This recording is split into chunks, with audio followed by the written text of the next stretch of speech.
नमस्कार, हामी हौ मुकुन्द सेन टेलिभिजन एमटिभी न्यूजमा स्वागत छ। म असिफ गुरुङ। सुरु गरौँ अहिलेसम्मका न्यूज हेडलाइन्सहरूबाट।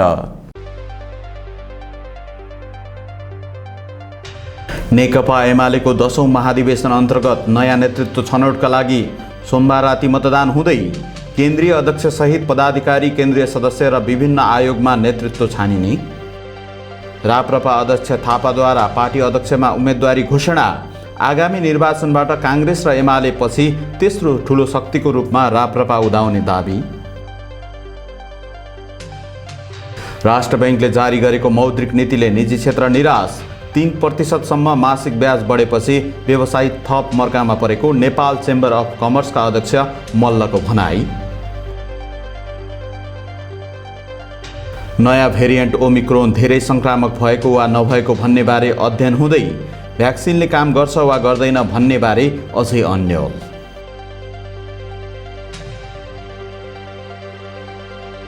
र गैंडाकोट नगरपालिकामा व्यावसायिक रूपमा तरकारी खेती गर्नेको संख्या घट्यो। 50% अनुदान दिँदा पनि आएन निवेदन।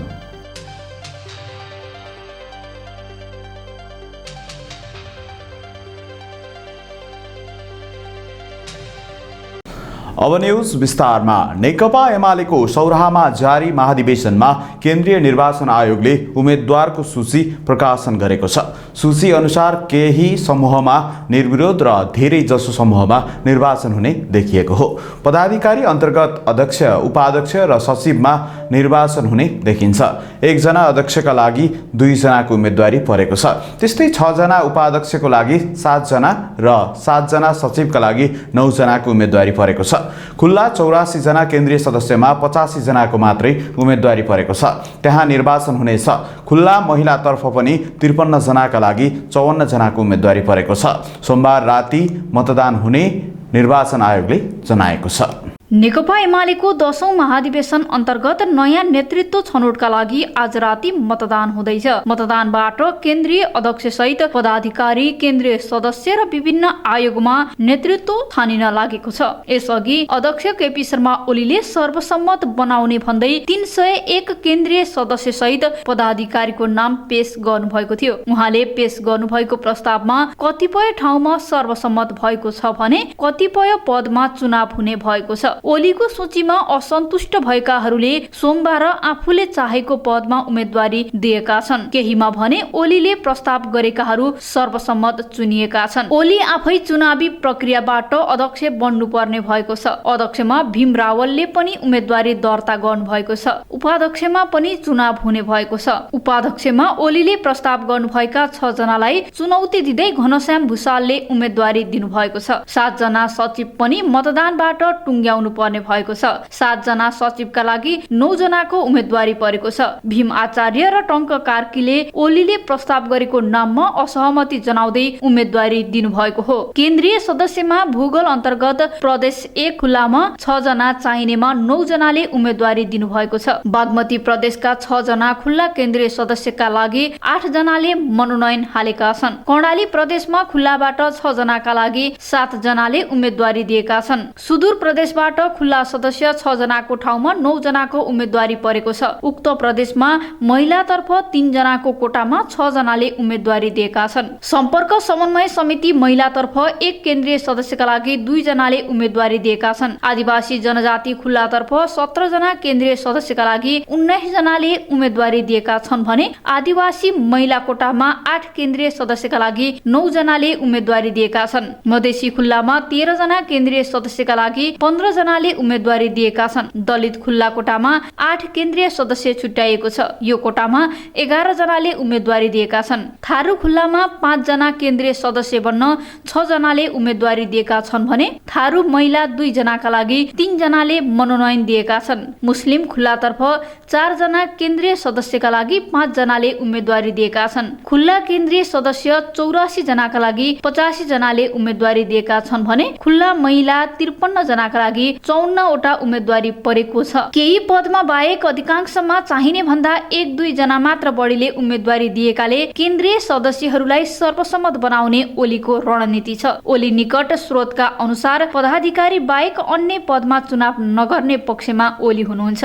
यसैबीच वरिष्ठ उपाध्यक्षमा ईश्वर पोखरेल, महासचिवमा शंकर पोखरेल र उपमहासचिवमा प्रदीप ग्यावाली, पृथ्वी सुब्बा गुरुङ र विष्णु रिमाल निर्विरोध निर्वाचित हुनुभएको छ। केन्द्रीय सदस्यहरूमा पनि केही निर्विरोध भएका छन्। खुल्ला आदिवासी जनजाति लगायतका धेरै उम्मेद्वार परेको ठाउँमा पनि सहमतिको प्रयास भइरहेको छ। सकेसम्म पदाधिकारीमा मात्र चुनाव गर्ने प्रयास भइरहेको छ। राष्ट्रिय प्रजातन्त्र पार्टी राप्रपाको महाधिवेशन मङ्सिर 15 गते हुँदैछ।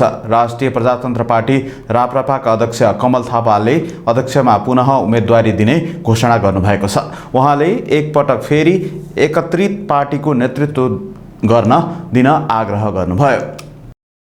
राष्ट्रिय प्रजातन्त्र पार्टी राप्रपाका अध्यक्ष कमल थापाले काठमाडौँमा मङ्सिर 15 गतेदेखि हुने पार्टीको महाधिवेशनमा आफूले पुनः अध्यक्षमा उम्मेदवारी दिने घोषणा गर्नुभएको छ। सोमबार काठमाडौँमा आयोजित कार्यक्रममा अध्यक्ष थापाले काठमाडौँमा मङ्सिर 15 गतेदेखि हुने पार्टीको महाधिवेशनमा आफूले पुनः अध्यक्षमा उम्मेदवारी दिने घोषणा गर्नुभएको हो। उहाँले पार्टीमा रहेर नगरी नहुने काम धेरै रहेको र त्यो काम अपुरो छोडेर आफू बसिरहन नसक्ने बताउनुभयो। उहाँले एकपटक एकत्रित पार्टीको नेतृत्व गरेर राप्रपालाई माथि उठाएपछि मात्रै नेतृत्व हस्तान्तरण गर्ने बताउनुभयो। पार्टीको अध्यक्ष पदमा आफ्नो उम्मेदवारीको घोषणा गर्दछु। साथीहरू, केही कामहरू अधुरा छ, केही कामहरू नगरी नहुने कामहरू बाँकी छ। यी अधुरा कामहरूलाई अधुरै छोडेर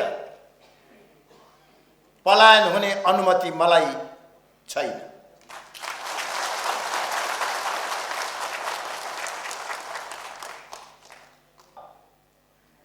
यदि पार्टीलाई एकताबद्ध राख्न सकियो, सबैको साथ भयो भने आगामी निर्वाचनबाट कांग्रेस र एमाले पछिको तेस्रो ठूलो शक्ति हामी बनाउन सक्छौं।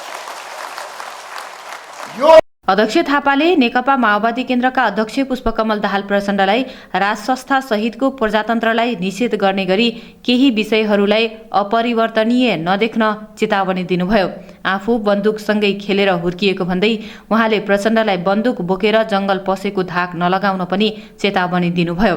उहाँले राज संस्था सहितको प्रजातन्त्रलाई निषेध गर्ने गरी केही विषयहरूलाई अपरिवर्तनीय देखेमा संविधान सभा बहिष्कार गरेर विद्रोहको बाटोमा जानुपर्ने आवश्यकता हुन सक्ने बताउनुभयो। अध्यक्ष थापाले प्रधानमन्त्री शेरबहादुर देउवाले केही समय अघि पूर्व राजा ज्ञानेन्द्र शाहलाई इंकित गर्दै आक्रोश पोखेको भन्दै गणतन्त्रमा विश्वास भए जनतासँग गएर जनमत गर्न चेतावनी दिनुभयो।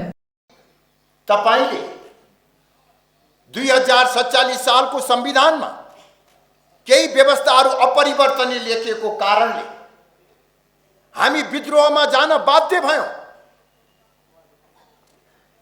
बन्दुक बोकेर जंगल जान बाध्य भयो भनेर तपाईले पटक पटक भन्नुभएको छ। यदि अहिले तपाईले हाम्रा मान्यताहरूलाई हिन्दू राष्ट्र र संस्था सहितको प्रजातन्त्रलाई निषेध गर्ने गरी केही विषयहरूलाई अपरिवर्तनीय लेख्नुहुन्छ भने अहिले यही ठाउँबाट मैले संविधान सभा बहिष्कार गरेर विद्रोहको बाटोमा जानुपर्ने आवश्यकता पर्न सक्दछ। तपाईले बन्दुक चलाउन सक्नुहुन्छ भने म त सिपाहीको छोरा, बन्दुकसँगै खेल्दै हेर्दै उठेको मान्छे, मलाई बन्दुक चलाउन कसैले सिकाउनु पर्दैन। केही समय अघि प्रधानमन्त्री शेरबहादुर देउवाले राजा ज्ञानेन्द्रलाई इंगित गर्दै केही आक्रोशहरू व्यक्त गर्नु, मैले तत्काल त्यसको जवाब दिए। सम्माननीय प्रधानमन्त्री, अहिले राजाप्रति आक्रोश व्यक्त गर्नुपर्ने जरुरी छैन। आक्रोश होइन, जनतालाई सुशासन दिनुहोस्, विकास दिनुहोस्। अहिले राजाप्रति आक्रोश होइन। यदि तपाईलाई आफ्नो गणतन्त्रमा विश्वास छ भने जनतामा गएर फैसला गरौँ। सक्नुहुन्छ र म आज पनि भन्न चाहन्छु, नेपालमा हिन्दू राष्ट्र र राज संस्था जनताको प्रत्यक्ष अभिमतबाट स्थापित भएको होइन। यो अभिलेखमा छ, प्रमाणमा छ, तथ्यहरूले त्यही कुरा बताउँदछ।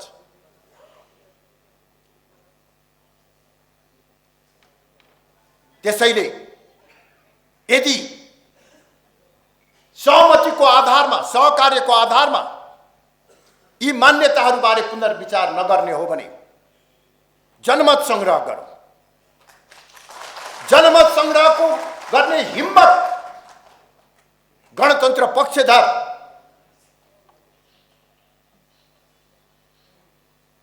धर्मनिरपेक्षताका पक्षधर, हिन्दू राष्ट्र राख्ने कि धर्मनिरपेक्ष राख्ने भन्ने बात। अध्यक्ष थापाले आगामी निर्वाचनबाट कांग्रेस र एमाले पछि तेस्रो ठूलो शक्तिको रूपमा राप्रपा उदाउने दावी गर्नुभयो। उहाँले राष्ट्रिय प्रजातन्त्र पार्टीलाई आगामी निर्वाचनमा देशको अग्रणी शक्तिका रूपमा स्थापित गर्दै पार्टीको वैचारिक धार बलियो बनाएपछि र चाँडोभन्दा चाँडो हिन्दू राष्ट्र सहितको राज संस्था स्थापना घोषणा गर्ने आधार तय भएपछि स्वाभाविक रूपले आफूले पार्टीबाट विश्राम लिने बताउनुभयो। सबै एकत्रित भएर काम गरे आगामी निर्वाचनमा अप्रत्याशित सफलता हासिल गर्ने भन्दै अध्यक्ष थापाले आफू पछिको उत्तराधिकारी राजेन्द्र लिङदेन र धवल शमशेर नै भएकाले एकपटक एकत्रित पार्टीको नेतृत्व गरेर राप्रपालाई माथि उठाउने अवसर आफूलाई दिन आग्रह गर्नुभयो। नेपाली कांग्रेसको केन्द्रीय सदस्य बद्रीप्रसाद पाण्डेले सहमहामन्त्रीमा उम्मेदवारी दिने घोषणा गर्नुभएको छ। मङ्सिर 24 देखि 26 सम्म हुने 14औं महाधिवेशनमा पाण्डेले पिछडिएका कोटाबाट सहमहामन्त्रीको उम्मेदवार बन्ने घोषणा गर्नुभएको हो। बाजुराका पाण्डेले सोमबार काठमाडौँमा पत्रकार सम्मेलनको आयोजना गर्दै आफ्नो उम्मेदवारी घोषणा गर्नुभएको हो। नेपाली कांग्रेसका केन्द्रीय सदस्य बद्रीप्रसाद पाण्डेले पार्टीको 14औं महाधिवेशनमा सहमहामन्त्रीमा उम्मेदवारी दिने घोषणा गर्नुभएको छ। सोमबार काठमाडौँमा पत्रकार सम्मेलन गर्दै केन्द्रीय सदस्य पाण्डेले पार्टीको 14औं महाधिवेशनमा सहमहामन्त्रीमा उम्मेदवारी दिने घोषणा गर्नुभएको हो। उहाँले पार्टी सुधारेर राजनीति सुधार्ने र राजनीति सुधारेर देश सुधार्ने बाटोमा लैजान आफू अग्रसर रहने बताउनुभयो। केन्द्रीय सदस्य पाण्डेले विचारमा एकरूपता र स्पष्टता, विधानको अक्षरश पालना, नियमित बैठक तथा कार्यकर्ता कार्यालय र अर्थको व्यवस्थापन नै पार्टी सुदृढीकरणको आफ्नो पहिलो एजेन्डा भएको बताउनुभयो। पुराना पुस्ताको योगदान र बलिदानलाई स्मरण गर्दै नयाँ पुस्ताको सोचलाई पार्टीमा अघि बढाउने उहाँले बताउनुभयो। निर्वाचित भएको हुँ। 13औं अधिवेशनमा म खुला 25 जनाबाट केन्द्रीय सदस्यमा निर्वाचित भएको हुँ र अहिले अब पदाधिकारी तहमा जानुपर्छ। पदाधिकारीको संख्या पनि केन्द्रीय कार्य समितिमा बढेको छ। त्यो हिसाबले मैले आफ्नो पिछडिएको क्षेत्रमा आफू बाजुराको नागरिक पनि भएको कारणले, बाजुराको बासिन्दा पनि भएको कारणले, बाजुरा पिछडिएको क्षेत्रमा पनि पर्ने भएको कारणले पिछडिएको क्षेत्रबाट सहमहामन्त्रीको उम्मेदवारी दिने विचार गरेको छु र म पार्टीको केन्द्रीय सदस्य हुँदा 2 कार्यकाल म देशभरि पार्टीका विभिन्न तहका कार्यक्रमहरूमा हिँडेको छु, साथीहरूसँग सम्पर्कमा छु। पटक पटक मैले नेपालको लगभग राजनीतिक कार्यक्रमका सन्दर्भमा फन्को मारेको छु र अहिले देशभरिका साथीहरूले तपाईहरु पदाधिकारी तहमा पुग्नुपर्छ र एउटा निर्णायक भूमिका पार्टीको केन्द्रमा बसेर निर्वाह गर्नुपर्छ भन्ने उहाँहरूको अभिमत छ। साथीहरूको शुभेच्छा छ, समर्थन छ, सहयोग छ, सुझाव छ। त्यसकारणले पनि मैले सहमहामन्त्री पदमा पिछडिएको क्षेत्रबाट केन्द्रीय सदस्य पाण्डेले देशभरका साथीहरूले पदाधिकारीमा पुग्नुपर्छ भन्ने सुझाव आएपछि उम्मेदवारी दिएको बताउनुभयो। नेपाल कम्युनिस्ट पार्टी एकीकृत समाजवादीका अध्यक्ष माधव कुमार नेपालले एमालेले अब कम्युनिस्ट आन्दोलनमा योगदान गर्न नसक्ने बताउनु भएको छ। राष्ट्रिय जनसांस्कृतिक महासंघको कार्यक्रममा बोल्दै अध्यक्ष नेपालले कम्युनिस्ट आन्दोलन जोगाउनकै लागि आफूहरूले एमालेबाट विद्रोह गरेको बताउनुभयो। उहाँले एमालेमा विद्रोहको आवश्यकता थियो भन्ने तथ्य चितवनबाट पुष्टि भएको बताउनुभयो। नेकपा एकीकृत समाजवादीका अध्यक्ष माधव कुमार नेपालले आफूले कम्युनिस्ट आन्दोलनमा नेकपा एमालेबाट विद्रोह गरेको बताउनु भएको छ। सोमबार प्रज्ञा भवनमा आयोजित कार्यक्रममा बोल्दै अध्यक्ष नेपालले विद्रोह गर्नुको कारण बुझ्न चितवनको तमसा र चितवनको कुम्भ मेला नै पर्याप्त भएको बताउनुभयो। उहाँले नेकपा एमाले पार्टीभित्र फरक मत राख्नेहरूको अपमान भइरहेको भन्दै नेकपा एमालेमा जनताको बहुदलीय जनवादका गफ मात्रै हाँकिएको बताउनुभयो। नेकपा एमाले कुनै पनि जनवादी अधिकारहरू प्रदान नगर्ने, विचारको बहसहरू सञ्चालन नगर्ने प्रवृत्तिले नै नेकपा एमाले कम्युनिस्ट क्रान्तिकारी दिशामा बन्न सक्दैन भन्ने स्पष्ट पारेको भन्दै अध्यक्ष नेपालले एमाले अधोगतितर्फ गइरहेको दाबी गर्नुभयो। अध्यक्ष नेपालले नेकपा एमालेलाई विदेशीको दलालीले मात्र प्रशंसा गर्न सक्ने भन्दै राष्ट्रिय प्रजातन्त्र पार्टीका नेताले महाधिवेशन उद्घाटनमा एमालेको उच्च प्रशंसा गर्नु शोभनीय नभएको बताउनुभयो। उहाँले राम्रो विचारधाराको पार्टीले राम्रोकै साथ दिने र नराम्रो विचारधाराको पार्टीले नराम्रोको नै साथ दिने भन्दै एमालेको कामले पार्टी कुन दिशातर्फ गइरहेको छ भन्ने स्पष्ट देखिने बताउनुभयो। उहाँले अहिले वामपन्थी लोकतान्त्रिक शक्तिहरू मिलेर 5 दलीय गठबन्धन सरकार बनाएको र मुलुक र संविधान मास्नेहरूबाट मुक्ति दिलाएको बताउनुभयो। राष्ट्रिय प्रजातन्त्र पार्टीका नेताले उच्च प्रशंसा गरेको, विदेशीहरूको दलाली गर्नेहरूले उच्च प्रशंसा गरेको, त्यसबाट थाहा हुन्छ कि वास्तवमा त्यो पार्टी कुन दिशातर्फ जान खोज्दैछ। राम्रोले राम्रोलाई प्रशंसा गर्दा रहेछन्, नराम्राले नराम्रालाई नै प्रशंसा गर्दछ।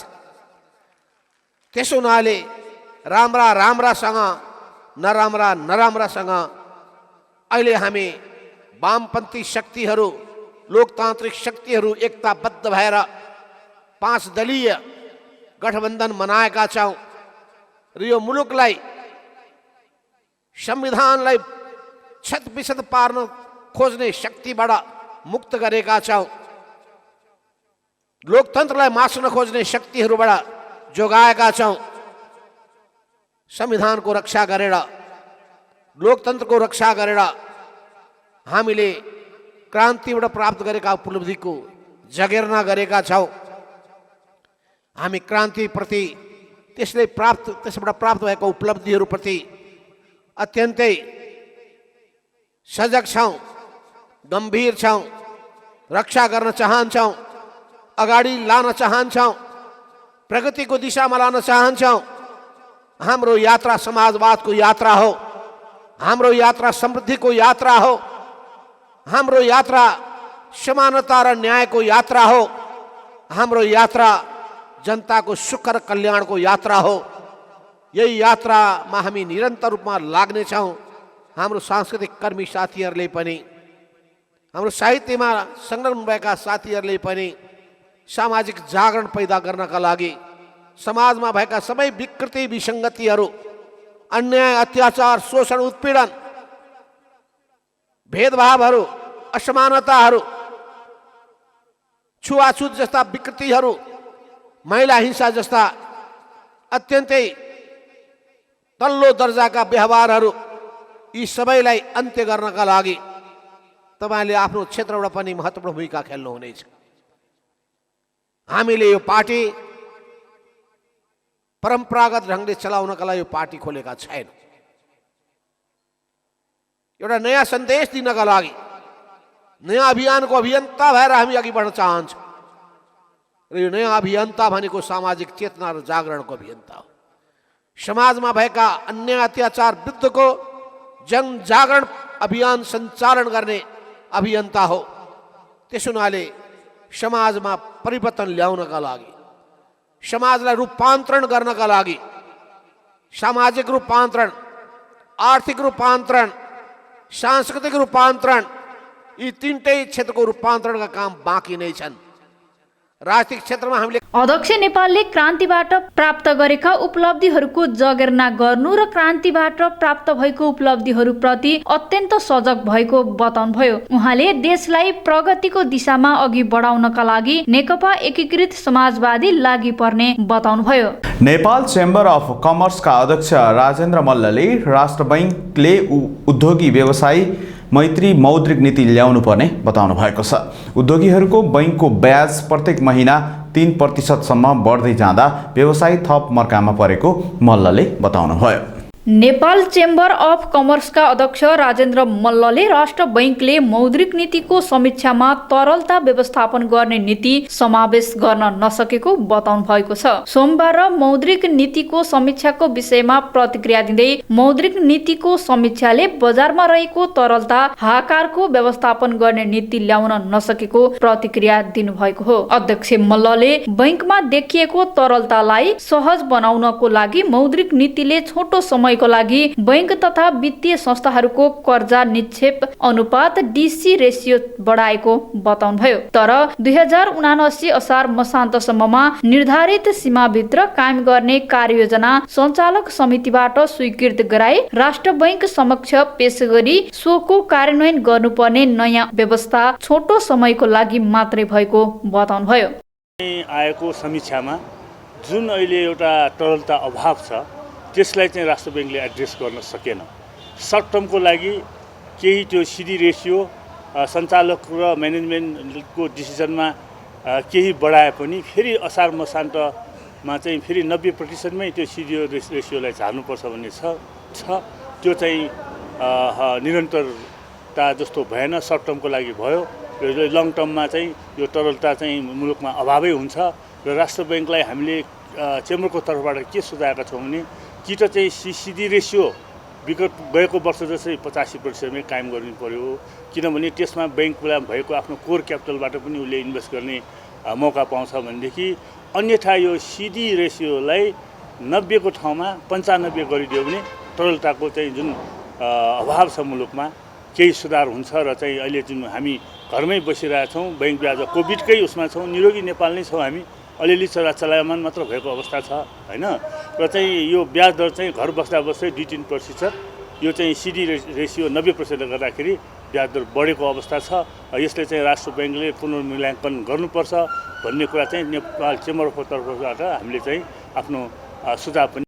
अध्यक्ष मल्लले अहिले पनि नेपाल कोरोना महामारीबाट मुक्त नभएको बताउनुभयो। अहिले पनि मुलुकको अर्थतन्त्र केही मात्र चलायमान भएको अवस्था रहेको उल्लेख गर्नुभयो। उहाँले मौद्रिक नीतिले बैंक तथा वित्तीय संस्थाको कर्जा निक्षेप अनुपात सिडी रेसियो 90% बनाउँदा उद्योगीहरूले लिएको बैंकको ब्याज घर बस्दा बस्दै प्रत्येक महिनामा 3% सम्म बढ्दै जाँदा व्यवसायी थप मर्कामा परेको बताउनुभयो। राष्ट्र बैंकले उद्योगी व्यवसायी मैत्री मौद्रिक नीति बनाउन सिडी रेसियोलाई पुनर्विचार गर्नुपर्ने बताउनुभयो। मौद्रिक नीतिमा बैंक तथा वित्तीय संस्थाहरूले कर्जा निक्षेप अनुपात सिडी रेसियो 2079 असार मसान्तसम्ममा निर्धारित सीमाभित्र कायम गर्न कार्ययोजना सञ्चालक समितिबाट स्वीकृत गराई राष्ट्र बैंक समक्ष पेश गरी सोको कार्यान्वयन गर्नुपर्ने नयाँ व्यवस्था गरेको छ। नेपाल उद्योग वाणिज्य महासंघका अध्यक्ष शेखर गोल्छाले उद्योग व्यवसाय पुनरुत्थान गर्ने गरी थप राहतका प्याकेज मौद्रिक नीतिको समीक्षाले ल्याउनु पर्ने बताउनु भएको छ। कोरोनापछि तङ्ग्रिएको व्यवसाय अझै उठ्न नसकेको भन्दै नीतिले निजी क्षेत्रलाई निराश बनाउने काम गर्न नहुने बताउनुभयो। नेपाल उद्योग वाणिज्य महासंघका अध्यक्ष शेखर गोल्छाले नेपाल राष्ट्र बैंकले मौद्रिक नीतिको समीक्षामा व्यवस्था गरेको नीतिले निजी क्षेत्र निराश भएको बताउनु भएको छ। आइतबार पत्रकारसँग कुराकानीमा मौद्रिक नीतिको समीक्षाको विषयमा प्रतिक्रिया दिँदै अध्यक्ष गोल्छाले यस्तो बताउनु भएको हो। अध्यक्ष गोल्छाले कोरोना महामारीबाट प्रभावित उद्योग व्यवसाय पुनरुत्थान गर्ने गरी थप राहतका प्याकेज मौद्रिक नीतिको समीक्षाले व्यवस्था गर्ने अपेक्षा थियो, तर त्यस्तो प्याकेजहरू नआउँदा निजी क्षेत्रमा निराशा छाएको बताउनुभयो। यसले सरकारले लिएको 7% को आर्थिक वृद्धि दरमा असर पार्न सक्ने बताउनुभयो। अब हिस्टोरिकली हेर्ने हो भने हामी जहिले पनि हाम्रा मौद्रिक नीति जहिले पनि हामी एकदमै अति सेफ भएर अगाडि बढ्छौँ। त्यसका राम्रो पक्ष पनि छ कि हामी यति ठुलो चुनौतीहरू जुन देशमा भएको छ त्यसलाई पार पाउनु पनि सफल भएका छौँ। तर हाम्रो फन्डामेन्टल्स हाम्रो इकोनोमीको अब स्ट्रङ भइसकेको छ र अब अलिकति हामी जोखिम उठाउनको लागि तयार पनि भइसकेको छौँ जस्तो लागेको छ। र अस्तिको जुन मौद्रिक नीतिको समीक्षामा जुन आएको छ मलाई लाग्छ हामी अझ बढी कसियस अप्रोचमा अगाडि बढिरहेका छौँ। अलिकति जोखिम बढाएनौँ भने त्यसको नतिजा पनि राम्रो आउँदैन, किनभने नो रिस्क नो गेन भनेर भन्छन् होइन। अलिकति रिस्क लिन आवश्यक छ, किनभने मैले निजी क्षेत्रको रिप्रेजेन्टेसन गरेकोले रिस्कलाई जहिले पनि प्राइभेट सेक्टरले रिस्क लिन्छन् र रिस्क लिएपछि मात्रै प्रतिफल पाउँछन्। रिस्क नलिने प्राइभेट सेक्टरले कहिले पनि प्रतिफल पाउँदैन। तर एउटा क्याल्कुलेटिभ रिस्क चाहिँ मौद्रिक नीतिमा लिनुपर्छ भन्ने हाम्रो भनाइ थियो, त्यो चाहिँ देखिएन। त्यसबाट अलिकति हामी निराशै छौँ, किनभने अहिले आएको नीतिले अहिले ग्रोथ रेट जुन छ त्यसलाई फेरि सङ्कुचित बनाउँछ। हामीले जुन एकातिर 7% लक्ष्य लिएका छौँ, त्यसपछि फेरि हामी एकदम कन्जर्भेटिभ अप्रोचमा जाँदैछौँ। यो भयो भने 7% लक्ष्य चाहिँ अब भेटाउन गाह्रो हुन्छ जस्तो लाग्छ। अध्यक्ष गोल्छाले कोरोना महामारीले मुलुकको अर्थतन्त्र शिथिल बनाएको बताउनुभयो। तर यति ठूलो चुनौतीको बीचमा पनि मुलुकको अर्थतन्त्र पहिलेकै गतिमा ल्याउन उद्योग व्यवसायी सफल भएको बताउनुभयो। उहाँले निजी क्षेत्रले ठूलो चुनौती सामना गरेर लगानी गरेको कारण अहिले अर्थतन्त्र आधारभूत रूपमा बलियो बन्दै गएको उल्लेख गर्नुभयो। अध्यक्ष गोल्छाले निजी क्षेत्र सरकारले सहयोग गरे कोरोना महामारीले निम्त्याएको जोखिम मोल्न तयार रहेको बताउनुभयो। नेपाल राष्ट्र बैंकले गत शुक्रबार चालु आर्थिक वर्ष 2078-79 को मौद्रिक नीतिको पहिलो समीक्षा सार्वजनिक गरेको छ। मौद्रिक नीतिमा बैंक तथा वित्तीय संस्थाहरूले कर्जा निक्षेप अनुपात CD रेसियो 2079 असार मसान्तसम्ममा निर्धारित सीमाभित्र कायम गर्ने कार्ययोजना सञ्चालक समिति बाट स्वीकृत गराई राष्ट्र बैंक समक्ष पेश गरी सोको कार्यान्वयन गर्नुपर्ने नयाँ व्यवस्था गरेको छ। त्यस्तै बैंक तथा वित्तीय संस्थाबाट शेयर धितोमा प्रभाव हुने मार्जिन प्रकृतिको कर्जा एक व्यक्ति वा संस्थाले एक वित्तीय संस्थाबाट अधिकतम 4 करोड रुपैयाँ र समग्र वित्तीय प्रणालीबाट अधिकतम 12 करोड रुपैयाँसम्म मात्र लिन सक्ने व्यवस्थामा पनि परिमार्जन गरेको छ। पूर्व अर्थमन्त्री डाक्टर रामशरण महतले मौद्रिक नीति सकारात्मक भएको बताउनु भएको छ। मौद्रिक नीति समीक्षा कार्यक्रममा बोल्दै महतले यस्तो बताउनु भएको हो। पूर्व अर्थमन्त्री डाक्टर रामशरण महतले नेपाल राष्ट्र बैंकले सार्वजनिक गरेको चालु आर्थिक वर्षको मौद्रिक नीतिको समीक्षा सकारात्मक भएको प्रतिक्रिया दिनुभएको छ। सोमबार पत्रकारसँग मौद्रिक नीतिको समीक्षाको विषयमा प्रतिक्रिया दिँदै कोरोना महामारीबाट शिथिल बनेको अर्थतन्त्र चलायमान गराउने गरी मौद्रिक नीति आएकाले सकारात्मक रहेको बताउनुभयो। संक्रमणले गर्दाखेरि चाहिँ उद्योग व्यवसायहरूलाई चाहिँ धेरै नोक्सान भएको छ। हरेक क्षेत्रमा चाहिँ थोरो नोक्सान भएको छ। धेरै उद्योग व्यवसायहरू चाहिँ तपाईँको चाहिँ मा बडा ठुलो क्षति भएको छ। यसै सन्दर्भमा चाहिँ केही सुधारहरू चाहिँ सुविधाहरू उनीहरूलाई प्रयोग गर्नुपर्छ। त्यसमा अब केही वर्षदेखि चाहिँ जो चाहिँ तपाईँको मौद्रिक नीति अपनाइयो, मौद्रिक नीतिमा कतिपय सकारात्मक पक्षहरू पनि यसमा सकारात्मक पक्षहरू पनि छन्। त्यसकारण चाहिँ त्यो स्वाभाविक। डाक्टर महतले नेपालमा राष्ट्र बैंकले उद्योग व्यवसायलाई थप सेवा सुविधा सहज बनाउनको लागि केही वर्षदेखि मौद्रिक नीतिको व्यवस्था गरेको बताउनुभयो। यसरी राष्ट्र बैंकले ल्याउने मौद्रिक नीतिका केही सकारात्मक पक्ष छन्। मौद्रिक नीति मार्फत आएका व्यवस्थालाई सबैले स्वाभाविक मान्नुपर्ने उहाँले बताउनुभयो। शहरी विकास मन्त्री रामकुमारी झाँक्रीले जनतालाई उचित वासस्थान दिन नेपाल सरकारले काम गरिरहेको बताउनु भएको छ। सोमबार पुल्चोक इन्जिनियरिङ क्याम्पसले आयोजना गरेको रेट्रोफिटिङ परीक्षण कार्यक्रममा बोल्दै झाँक्रीले प्राकृतिक विपत्तिबारे जनचेतना जगाउन आवश्यक रहेको बताउनुभयो। सहकारी विकास मन्त्री रामकुमारी झाँक्रीले बस्ने घर तथा सहर सुरक्षित र बस्न लायक हुनुपर्ने बताउनु भएको छ। सोमबार पुल्चोक इन्जिनियरिङ क्याम्पसले आयोजना गरेको रेट्रोफिटिङ परीक्षण कार्यक्रममा बोल्दै मन्त्री झाँक्रीले यस्तो बताउनु भएको हो। मन्त्री झाँक्रीले नेपाल प्राकृतिक प्रकोप, भूकम्प, बाढी पहिरो जस्ता समस्याले जोखिममा रहेको बताउनुभयो। उहाँले अहिले पनि नेपालको जनसङ्ख्याको ठूलो हिस्सा भूकम्प जस्ता प्राकृतिक प्रकोपको जोखिम स्थानमा बसोबास गरिरहेको बताउनुभयो। शिक्षालयहरूले जोखिम न्यूनीकरण गराउने, जागरण ल्याउने गरी काम गर्न सके प्राकृतिक विपत्तिबाट हुने क्षतिलाई कम गर्न सकिने बताउनुभयो। भन्ने चाहिँ पढियो। त्यसै कारणले हामी यति जोखिमपूर्ण ठाउँमा जन्म्यौँ। हाम्रो ठुलो जनसङ्ख्याको हिस्सा आज पनि त्यही छ भन्ने कुरा देखिन्छ। आज जुन प्रयास पुल्चोक क्याम्पसले गरिरहेको छ धेरै सहयोगी हातहरूको साथमा यो धेरै नै महत्त्वपूर्ण छ जस्तो लाग्छ मलाई। त्यस कारणले हाम्रो जोखिममा परेका बस्तीहरूमा चाहिँ यो अनुसन्धान र यसले दिने प्रयास र हामीले सरकारको तर्फबाट गर्ने प्रयास अनि नागरिकले आफूले पनि स्वतःस्फूर्त आफ्ना घरहरूलाई बासहरूलाई सुरक्षित बनाउनुपर्छ भन्ने एक प्रकारको जागरणको लागि पनि यो महत्त्वपूर्ण छ र एकाडेमियामा त यस्ता धेरै नै महत्त्वपूर्ण छ भन्ने लाग्छ मलाई। भर्खरै अनुसन्धान गरिसके पछाडि आएका परिणामहरूले जुन कार्यक्रममा हामीले इन्ट्रोड्युस गरेर जान्छौँ त्यसका पछाडि केही सफलताहरू पनि अवश्य हुन्छ जस्तो लाग्छ। त्यही कारणले गर्दा सबैभन्दा पहिले त घर बस्न लायक सुरक्षित हुनैपर्छ, सहर पनि बस्न लायक र सुरक्षित हुनैपर्छ। त्यही कारणले यो हाम्रो प्राथमिकता पनि त्यसतर्फ हुनुपर्छ। सबै नागरिकहरूलाई सुरक्षित आवासको कुरा गर्दै गर्दा हाम्रा जोखिममा रहेका घरहरूलाई सुरक्षित गराउने प्रयासको लागि यस्ता कार्यक्रमहरू आगामी दिनमा हाम्रो सरकारले यसलाई कार्यक्रमको रूपमा अगाडि बढाउने नै छ। यसको प्रति मैले एक प्रकारले भन्ने हो भने हामीले 72 सालमा गएको भूकम्पको पुनर्निर्माणको प्रक्रियाको अन्तिम चरणमा पनि छौँ। नागरिकका आवास निजी आवासहरू बनाउनेको अन्तिम चरणमा पनि पुगेको र सार्वजनिक घरहरू बनाउन बाँकी रहेको र सरकारले निरन्तर गरिरहेको अवस्था। मन्त्री झाँक्रीले जनतालाई उचित वासस्थान दिन नेपाल सरकारले काम गरिरहेको बताउनु भएको छ। सरकारले यस विषयमा योजनाबद्ध विकास आवासको हक सुनिश्चित गर्ने उद्देश्यमा सरकार रहेको बताउनुभयो। 2072 सालको भूकम्पबाट भत्किएका घर पुनर्निर्माणको काम अन्तिम चरणमा पुगेको समेत झाँक्रीले बताउनुभयो। गैंडाकोट नगरपालिकाका कृषि शाखा प्रमुख राजु प्रसाद शर्माले गैंडाकोट नगरपालिकामा व्यावसायिक तरकारी खेती गर्ने किसान पाउनै मुस्किल भएको बताउनु भएको छ। व्यावसायिक तरकारी खेती 50% अनुदान सहितका कार्यक्रममा निवेदन आह्वान गरिए पनि किसानको आकर्षण नदेखिएको शर्माले जानकारी दिनुभयो।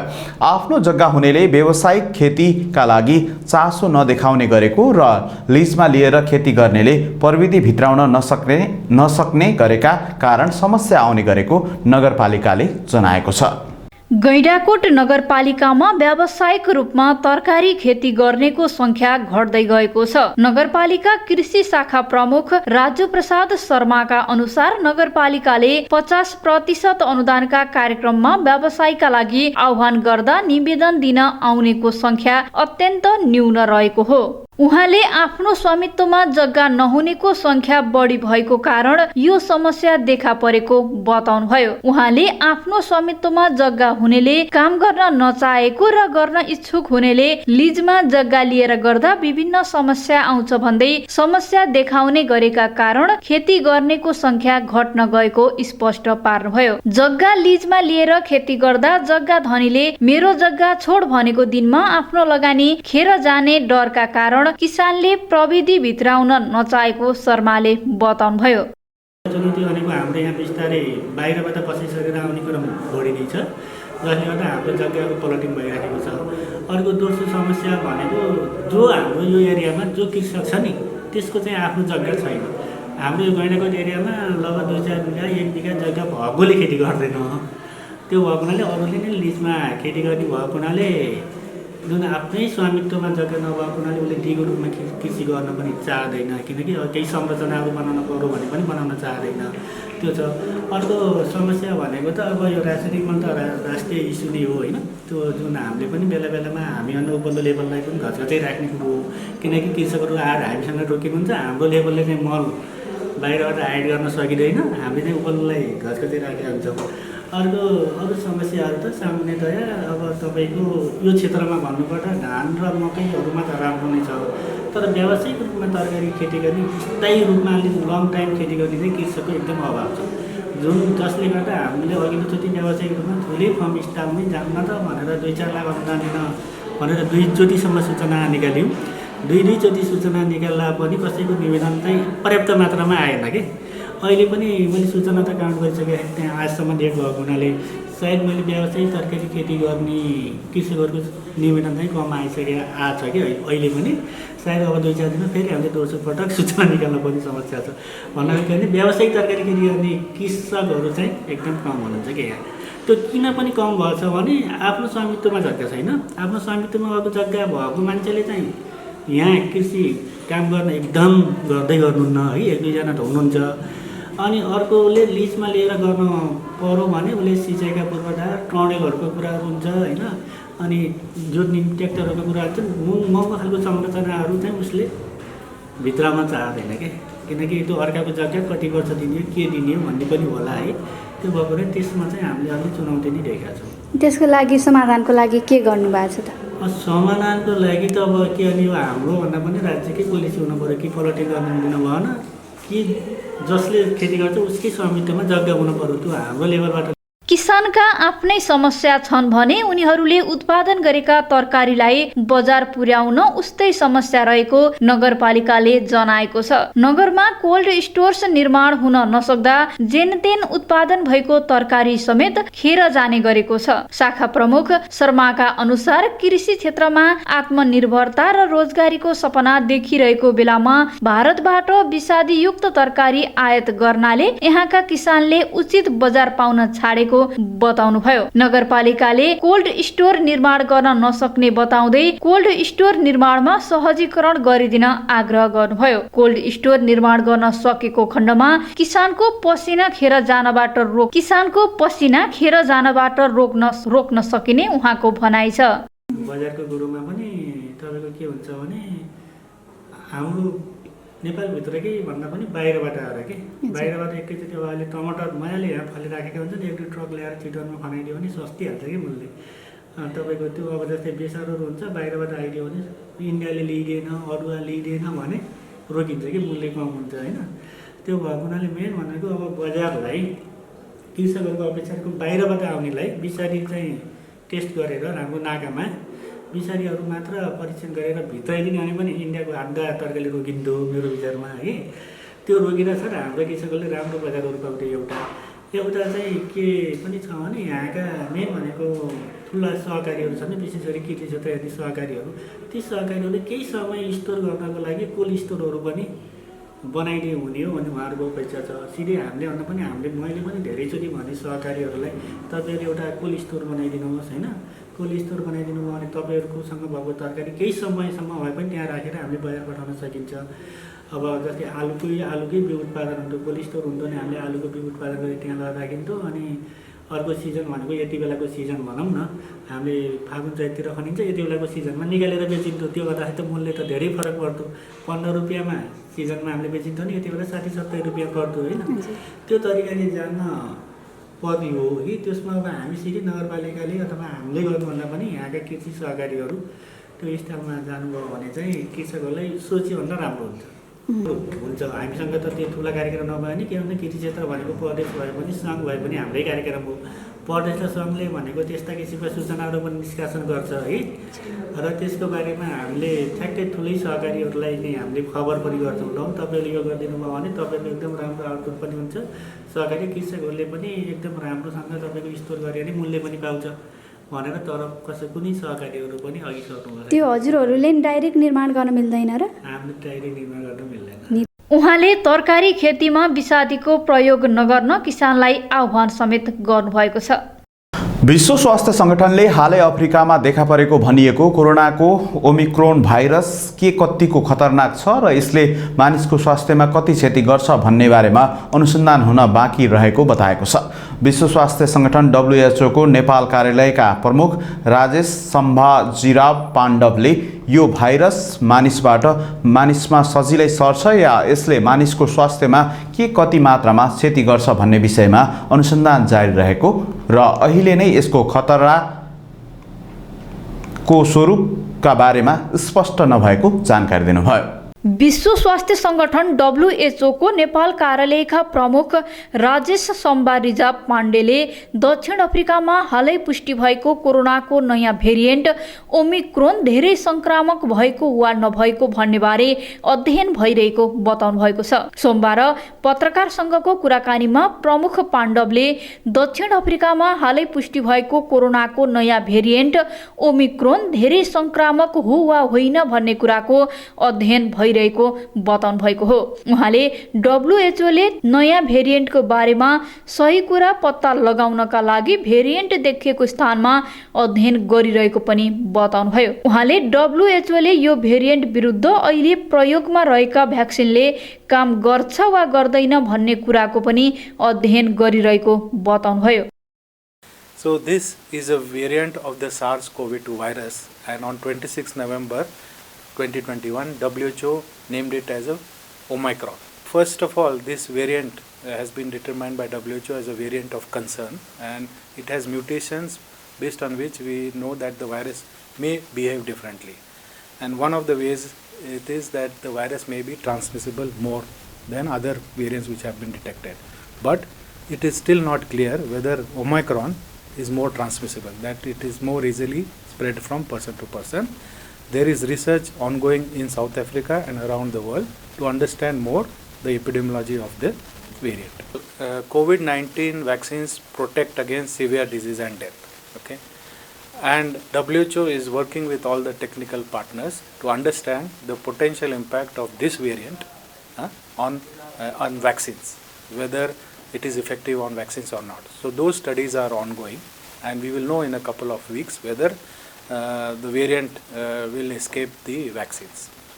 प्रमुख पाण्डवले कोरोनाको नयाँ भेरिएन्टबाट बच्नका लागि सदा झैँ मास्क अनिवार्य लगाउनु पर्ने, हात मिचिमिची धुनुपर्ने, सभा सम्मेलनहरू रोक्नुपर्ने बताउनुभयो। उहाँले अहिले नेपालमा कोरोनाको संक्रमण सकिएको झैँ एकै ठाउँमा भेला भएर बस्नेहरूको जमात बढ्दै गएको र सार्वजनिक स्थलमा समेत मास्कको प्रयोग नगर्नेहरूको संख्या बढ्दै गइरहेकाले त्यसतर्फ सचेत हुनुपर्ने बताउनुभयो। प्रमुख पाण्डवले अस्पतालहरूले तयारीका साथ रहनुपर्ने, र्याल सिङ्गान खकारहरू जथाभावी नफाल्ने र कोरोनाको लक्षण देखिए तत्काल परीक्षण गरेमा कोरोना महामारीलाई नियन्त्रण गर्न सकिने बताउनुभयो।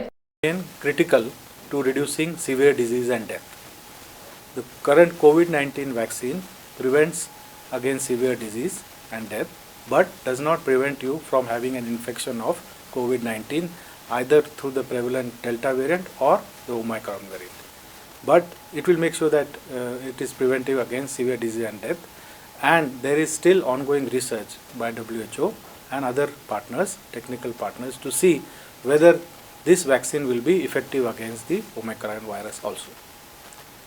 But what is important is people should continue, even after they are vaccinated, they need to continue to take individual measures such as washing hands regularly, wearing a well-fitted mask, maintaining physical distance, keeping in rooms which are ventilated, avoiding crowded places, and coughing and sneezing in your elbow. Just like other countries elsewhere, Nepal is at equal risk for this variant to come into the country through travelers coming from abroad.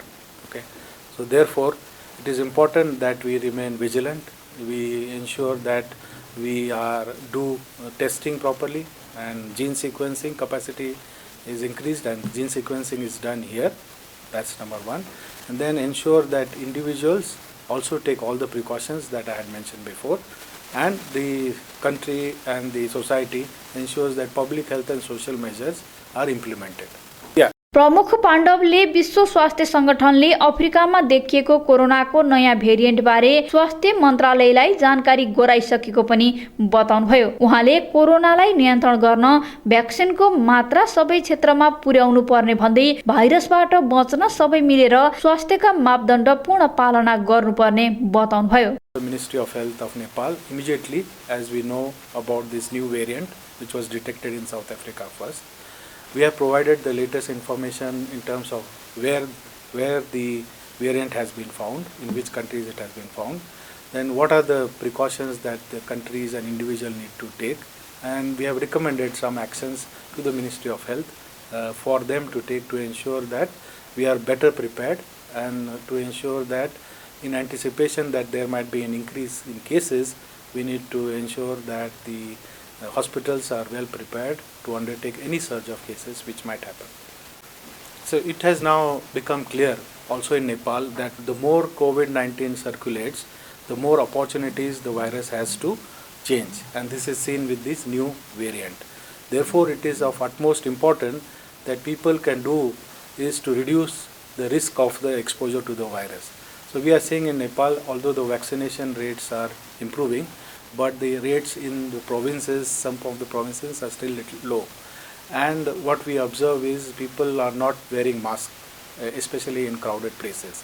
Therefore, it is important for people to continue to take the measures that they all know about, which is wearing a well-fitted mask, maintaining physical distance, avoiding crowded places, ensuring that the rooms they are well ventilated. कोरोनाको नयाँ variant Omicron दक्षिण अफ्रिकामा November 26 मा पुष्टि भएको थियो। यसबारेमा हालसम्म WHO ले भने आफ्नो आधिकारिक धारणा सार्वजनिक गरिसकेको छैन। नयाँ भेरिएन्टको बारेमा विश्व स्वास्थ्य संगठन र प्राविधिक टोलीले अध्ययन अनुसन्धान सकेपछि मात्रै आधिकारिक धारणा सार्वजनिक गर्ने WHO नेपालका प्रमुख पाण्डवको भनाइ छ। अफ्रिकी मुलुकमा फेला परेको कोरोनाको नयाँ भेरिएन्ट ओमिक्रोनबाट बच्न सरकारले तयारी थालेको छ। गृह मन्त्रालयका प्रवक्ता फणेन्द्रमणि पोखरेलले भाइरसको बारेमा सबै कुरा जानकारी पाएपछि त्यही अनुसार सरकारले थप तयारी थाल्ने बताउनुभयो। अफ्रिकी मुलुकमा फेला परेको कोरोनाको नयाँ भेरिएन्ट ओमिक्रोनबाट बच्न सरकारले तयारी थालेको छ। सोमबार पत्रकार संघको कुराकानीमा गृह मन्त्रालयका प्रवक्ता फणेन्द्रमणि पोखरेलले अफ्रिकी मुलुकमा फेला परेको कोरोनाको नयाँ भेरिएन्ट ओमिक्रोनबाट बच्न सरकारले तीव्र तयारी थालेको बताउनु भएको हो। उहाँले नेपालमा कोरोना संक्रमण कायमै रहेकाले र हालै देखिएको नयाँ भेरिएन्टका कारण अफ्रिकी मुलुकबाट आउने नागरिकहरूलाई अनअराइभल भिसा नदिन अध्यागमन कार्यालयलाई र अफ्रिकी मुलुकबाट यात्रु नल्याउन विभिन्न एयरलाइन्सहरूलाई निर्देशन दिइसकेको बताउनुभयो। प्रवक्ता पोखरेलले अहिलेसम्मको जानकारी अनुसार कुनै पनि देशलाई नतोकी अफ्रिकी मुलुकमा मात्र कोरोनाको नयाँ प्रकार देखिएको भनिएकाले अफ्रिका महादेशबाट नेपाल आउनेलाई प्रवेश नदिने बताउनुभयो। उहाँले भाइरसको बारेमा सबै कुरा जानकारी पाएपछि त्यही अनुसार सरकारले थप तयारी थाल्ने बताउनुभयो। संक्रमण छ भन्ने कुरो पहिलेदेखि नै पनि थियो र अहिले हालसालै यो ओमिक्रोन भन्ने भाइरसको संक्रमण अफ्रिकी मुलुकबाट आएको छ भन्ने सुनिएको छ। सुनेपछि हामीले यसलाई चाहिँ सतर्कता अपनाउनको लागि अब हामीले के गर्ने भन्ने सन्दर्भमा पहिले त मान्छे त्यो ठाउँबाट कुन ठाउँ हो भन्दाखेरि अफ्रिकी मुलुक भनेको छ, यो देश उदेश भनेर पनि भनिएको छैन र यसको प्रामाणिकता पनि हामीले पाइसकेको अवस्था छैन। तैपनि सतर्कता अपनाउनुपर्छ, संक्रमणकै चरणमा छौँ भनेर हामीले अफ्रिकी देशबाट आउने मुलुकहरूका नागरिकहरूलाई यहाँ जुन अनअराइभल भिसा दिने सिस्टम थियो त्यसलाई चाहिँ अहिले बन्द गर्नु भनेर हामीले अध्यागमन कार्यालय र हाम्रो त्यहाँ जुन 22वटा एयरलाइन्स छन्, 22-23वटा कति एयरलाइन्स छन्, ती सबै एयरलाइन्सलाई हामीले निर्देशन दिइसकेको अवस्था पनि छ। उसले ल्याउँदा पनि ल्याउँदैन र हामी यहाँ आउनुभयो भने उहाँलाई इन्ट्री रिफ्युज गर्छौँ भनेर चाहिँ हामीले तयारी गरेको छ। यो भाइरस भनेको भोलि प्रामाणिकता होला अथवा हामीमै पनि डेभलप भएको हुनसक्छ, त्यसको बारेमा जे होला हामीले त्यही निर्णय गर्नुपर्छ र यसबारेमा CCMCमा पनि छलफल भइरहेको भन्ने सुनेको छु। त्यहाँ पनि हाम्रो तर्फबाट प्रतिनिधि जानुहुन्छ। जे कुरो आउँछ हामी त्यही अनुसार हामी उहाँहरूसँगबाट आएको टेक्निकल सल्लाह बमोजिम हाम्रो कार्यान्वयन पक्षमा हामी कडा रूपमा जान्छौँ र यो हामीले यहाँ मात्रै होइन हाम्रो बोर्डर एरियामा पनि निर्देशन जारी। प्रवक्ता पोखरेलले कोरोनाको नयाँ प्रकार ओमिक्रोनको बारेमा CCMCमा पनि छलफल भइरहेको बताउनुभयो। उहाँले नेपाल भित्रिने नाकाहरूमा पनि कोरोना भाइरसको लक्षण देखिएका बिरामीहरूलाई चेक जाँच गर्न र नजिकको स्वास्थ्य चौकी पुर्याउन निर्देशन दिएको बताउनुभयो। दक्षिण अफ्रिकामा नोभेम्बर 24 मा नयाँ भेरिएन्ट B11529 ओमिक्रोन पुष्टि भएको थियो। त्यसपछि यो नयाँ भेरिएन्ट अत्याधिक मात्रामा उत्परिवर्तन हुने भएको भन्दै विश्व स्वास्थ्य संगठन WHO ले थप चुनौती बढेको भन्दै सतर्कता अपनाउन चेतावनी दिएको छ। MTV न्यूजमा अब केही छोटा समाचार। नेपाली कांग्रेसको वडा अधिवेशनको क्रममा सर्लाहीमा सोमबार पनि झडप हुँदा मतदान अधिकृत सहित 5 जना घाइते भएका छन्। गोली चलेको एक दिन नबित्दै पुनः वडा अधिवेशनकै क्रममा विवादले उग्र रूप लिएर झडप भएको हो। सर्लाहीका SP कृष्ण प्रसाईका अनुसार निर्वाचन क्षेत्र नम्बर 4 स्थित बलरा नगरपालिका वडा नम्बर 8 को अधिवेशन गराउन पुगेका मतदान अधिकृत उमेश चन्द्र झामाथि आक्रमण भएपछि प्रहरीसँग पनि झडप भएको थियो। त्यस्तै उक्त झडपमा झासहित 3 जना प्रहरी र 1 सर्वसाधारण गरी 5 जना घाइते भएका छन्। नेपाली कांग्रेसको 14औं महाधिवेशन अन्तर्गत जिल्ला अधिवेशनहरूको परिणाम आउने क्रम जारी रहेको छ। हालसम्म 53 जिल्लाका सभापतिको नतिजा आएको छ, जसमध्ये संस्थापन अर्थात् सभापति शेरबहादुर देउबा निकट 23 जना सभापतिहरू निर्वाचित भएका छन्। वरिष्ठ नेता रामचन्द्र पौडेलले नेतृत्व गरेको संस्थापन इतर समूहले 26 जिल्लामा सभापति जितेको छ। पूर्व महामन्त्री कृष्ण प्रसाद सिटौला निकट 1 जना जिल्ला सभापतिमा निर्वाचित भएका छन्। सर्वसम्मत रूपमा सभापति बनेका 2 जिल्ला सभापतिले आफ्नो पक्ष दर्ता खुलाएका छैनन्। नेपालका राष्ट्रिय निकुञ्जमा यही मङ्सिर 19 गतेदेखि बाघ गणना गरिने भएको छ। गणनाको शुभारम्भ चितवन राष्ट्रिय निकुञ्जबाट गरिँदैछ। राष्ट्रिय निकुञ्ज तथा वन्यजन्तु संरक्षण विभागले गणनाको नेतृत्व गर्दछ। देशभरका 5 निकुञ्जमा बाघ छन्। चितवन, बर्दिया, पर्सा, शुक्लाफाँटा र बाँके राष्ट्रिय निकुञ्ज तथा आसपासका वन क्षेत्रमा बाघको गणना गरिन लागेको हो। नेपाली कांग्रेसले प्रदेश अधिवेशनको मिति सारेको छ। प्रतिनिधि सभा क्षेत्रीय अधिवेशन 19 क्षेत्रमा बाँकी रहेको र कतिपय जिल्लामा जिल्ला अधिवेशन नै बाँकी रहेकोले तयारी नपुगेको भन्दै प्रदेश अधिवेशन सार्ने निर्णय गरेको छ। यही मङ्सिर 16 र 17 मा प्रदेश अधिवेशन गर्ने कार्यतालिका रहेकोमा 2 दिन अधिवेशन सार्ने निर्णय भएको हो। अब यही मङ्सिर 18 र 19 गते प्रदेश अधिवेशन तोकिएको छ। नेपाल प्रहरीका 5 जना वरिष्ठ उपरीक्षक एसएसपी को सरुवा भएको छ भने 7 जना एसएसपी र 7 जना प्रहरी उपरीक्षक एसपी को पदस्थापन भएको हो।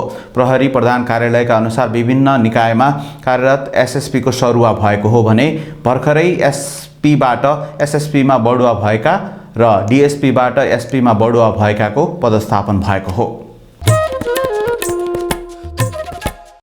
पछिल्लो 24 घण्टामा मुलुकमा 259 जना कोरोना संक्रमित थपिएका छन्। सोमबार देशभर गरिएको 9888 वटा नमुना परीक्षण गर्दा 30 संक्रमित थपिएका हुन्। सोही अवधिमा 264 जना डिस्चार्ज भएर घर फर्केका छन् भने 1 जनाको मृत्यु भएको स्वास्थ्य मन्त्रालयले जनाएको छ। गत 24 घण्टामा 1,44,534 जनाले कोरोना भाइरस विरुद्धको खोप लगाएका छन्। एमटीभी न्यूजमा अब पालो एमटीभी वेदरको। सोमबार राति देशभर आंशिक बदली रहनेछ। गण्डकी प्रदेशको उच्च पहाडी हिमाली भूभागको 1-2 स्थानमा हल्का हिमपातको सम्भावना रहेको छ भने मंगलबार दिउँसो देशभर आंशिक बदली रहनेछ। गण्डकी प्रदेशको 1-2 स्थानहरूमा हल्का वर्षाको सम्भावना रहेको मौसम पूर्वानुमान महाशाखाले जनाएको छ। अब लागौं देशका विभिन्न स्थानका मौसम सम्बन्धी थप जानकारीतर्फ। एमटीभी न्यूज सक्नु अघि अहिलेसम्मका न्यूज हेडलाइन्सहरू पुनः एकपटक। नेकपा एमालेको 10औं महाधिवेशन अन्तर्गत नयाँ नेतृत्व छनौटका लागि सोमबार राति मतदान हुँदै केन्द्रीय अध्यक्ष सहित पदाधिकारी, केन्द्रीय सदस्य र विभिन्न आयोगमा नेतृत्व छानिने। राप्रपा अध्यक्ष थापाद्वारा पार्टी अध्यक्षमा उम्मेदवारी घोषणा। आगामी निर्वाचनबाट कांग्रेस र एमाले पछि तेस्रो ठूलो शक्तिको रूपमा राप्रपा उदाउने दाबी। राष्ट्र बैंकले जारी गरेको मौद्रिक नीतिले निजी क्षेत्र निराश। 3% सम्म मासिक ब्याज बढेपछि व्यवसायी थप मर्कामा परेको नेपाल चेम्बर अफ कमर्सका अध्यक्ष मल्लको भनाई। नयाँ भेरिएन्ट ओमिक्रोन धेरै संक्रामक भएको वा नभएको भन्ने बारे अध्ययन हुँदै भ्याक्सिनले काम गर्छ वा गर्दैन भन्ने बारे अझै अन्यल।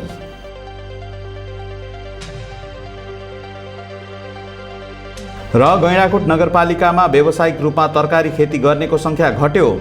50% अनुदान दिँदा पनि आएन निवेदन।